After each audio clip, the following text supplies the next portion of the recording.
शास्त्रों की बात जाने धर्म के साथ। अगर बात श्री कृष्ण की हो तो धार्मिक ग्रंथों में इनसे जुड़े ऐसे कई किस्से मिल जाएंगे जिनसे न केवल मनुष्य उनके बारे में जान सकता है बल्कि उनके द्वारा की गई तमाम लीलाओं का अनुभव भी कर सकता है।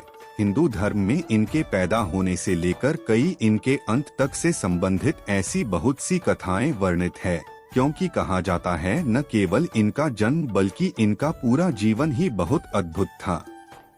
अब आप सोच रहे होंगे हम यकीनन आपको इनसे ही जुड़ा कोई प्रसंग बताने वाले हैं, तो बता दें आप पूरी तरह से गलत नहीं हैं। दरअसल हम आपको बताने वाले हैं इनके भाइयों के बारे में। जी हाँ, हम बात कर रहे हैं देवकी की 6 संतानों के बारे में जिनका वध उनके ही मामा कंस द्वारा अपनी मृत्यु के चलते किया गया था। शास्त्रों में इनके बारे में वर्णन किया गया है कि आखिर देवकी की 6 संतानें कौन थी। आइए जानते हैं इनके बारे में। बता दें कंस देवकी के भाई था, जिसे अपनी मृत्यु के भय के चलते अपनी ही सगी बहन की संतानों को मारने की कसम खा ली थी, जिस दौरान वो उसकी 6 संतानों को मारने में सफल भी हो गया था। लेकिन आखिर देवकी की ये संतानों कौन थी जिनका जन्म लेते ही कंस ने वध कर दिया था। दरअसल बात है द्वापर युग की, जब मथुरा में कंस का राज था। कहा जाता है कि कंस निरंकुश व पाषाण हृदय नरेश था। धार्मिक कथाओं के अनुसार कंस अपनी बहन देवकी से बहुत प्यार करता था, परंतु जब उसे ये पता चला कि उसकी बहन की 8वीं संतान उसका वश करेगी तो उसने तुरंत ही उसे अपनी बहन को बंदी बना लिया और एक एक करके अपनी बहन की संतानों का वध करने लगा।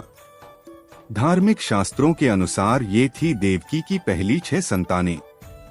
कौन थे वे 6 शिशु? शास्त्रों के अनुसार ब्रह्मलोक में स्मर, उद्रीथ, परिश्वंग, पतंग, शुद्धमृत व घृणी नाम के 6 देवता हुआ करते थे, जो ब्रह्मा जी के कृपा पात्र थे।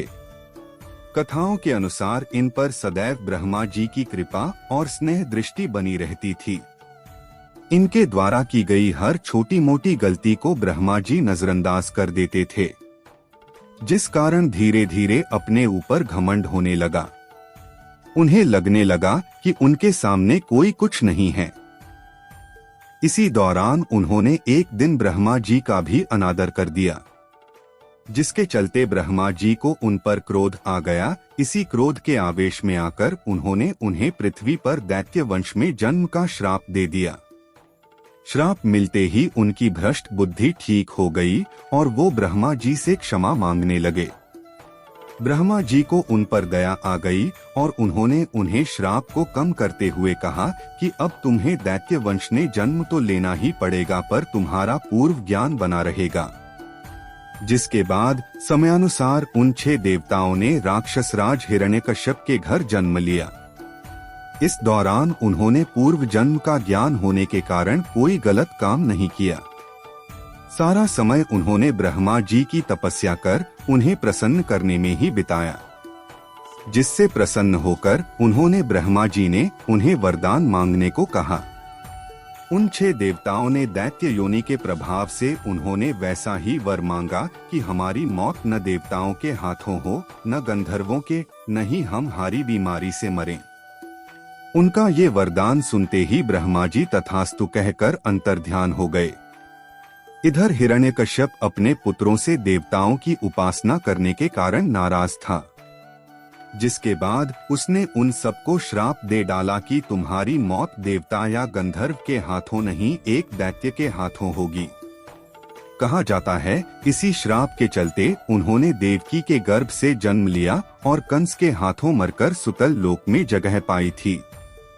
अपनों से बड़ों का सम्मान नहीं करता, उसे अपने जीवन में सुख की प्राप्ति नहीं।